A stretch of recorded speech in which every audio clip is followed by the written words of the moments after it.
Halo, kembali dengan Putra Reza di Project Review dan inilah iPad Air 2020.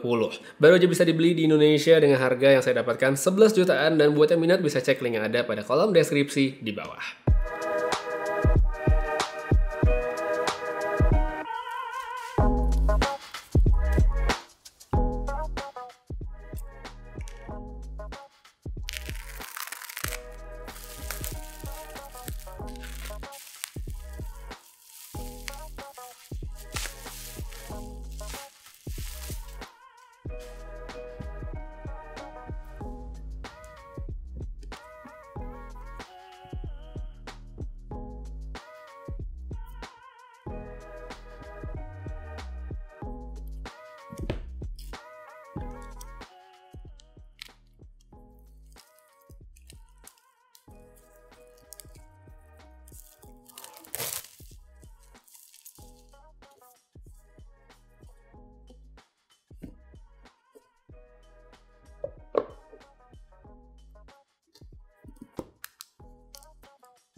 Kalau ngomongin tentang iPad Air 2020, satu hal yang pastinya kepikiran oleh banyak sekali orang adalah iPad Pro. Ya, banyak sekali sebenarnya kemiripan antara kedua perangkat ini. Bahkan iPad Air ini punya satu aspek yang kelihatan lebih keren, lebih baru dibandingkan yang Pro.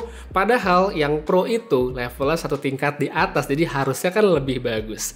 Tapi sebelum saya ngomongin lebih lanjut tentang perbandingan kedua perangkat, pertama-tama saya mau ngebahas tentang iPad Air-nya dulu. Mulai dari yang langsung kelihatan, iPad Air 2020 hadir lebih fresh dengan warna yang bervariasi.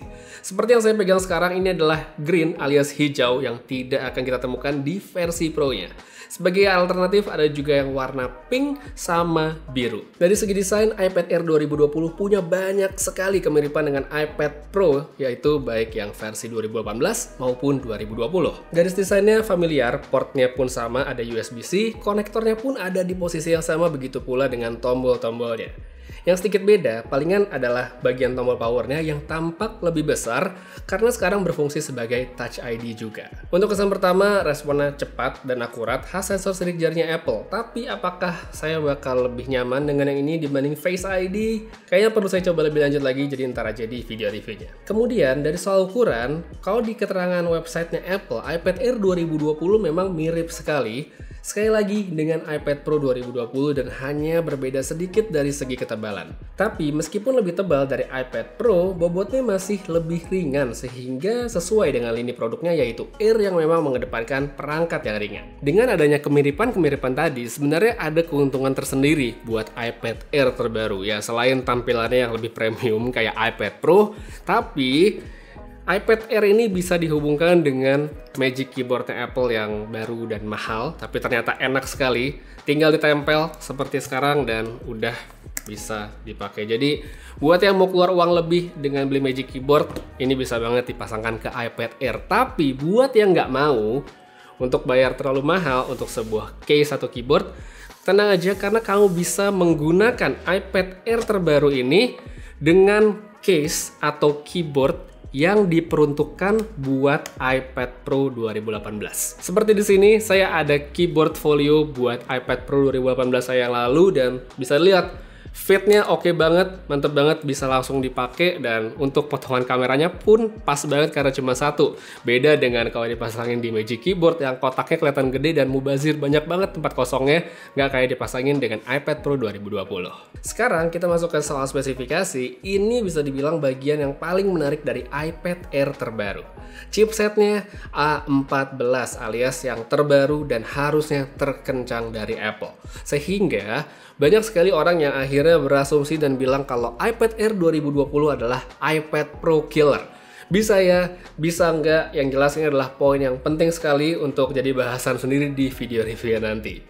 Tapi meskipun secara spesifikasi chipsetnya lebih baru, bagian layar kayaknya masih dalam tanda kutip ya diatur oleh Apple supaya nggak ngalahin yang Pro.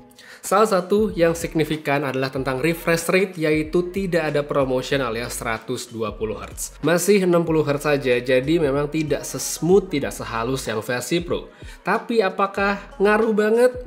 Kayaknya sih enggak ya, karena pas saya coba pertama kali ya untuk geser-geser layar, buat saya sih oke-oke aja, jadi kayaknya dan harusnya sih nggak segitu ngaruhnya. Overall, kalau untuk kesan awal setelah unboxing dan coba-coba sebentar, dengan harga yang lebih murah, kayaknya memang sah-sah aja kalau dibilang iPad Air 2020 adalah alternatif yang begitu menarik dari iPad Pro terbaru. Alasannya simple karena aspek-aspek bagusnya iPad itu hampir semuanya terpenuhi di sini. Aksesorisnya bisa pakai Magic Keyboard, bisa pakai Apple Pencil, portnya sudah USB-C dan tidak ketinggalan chipsetnya udah pakai A14. Jadi memang tablet ini terlihat sangat menjanjikan sekali.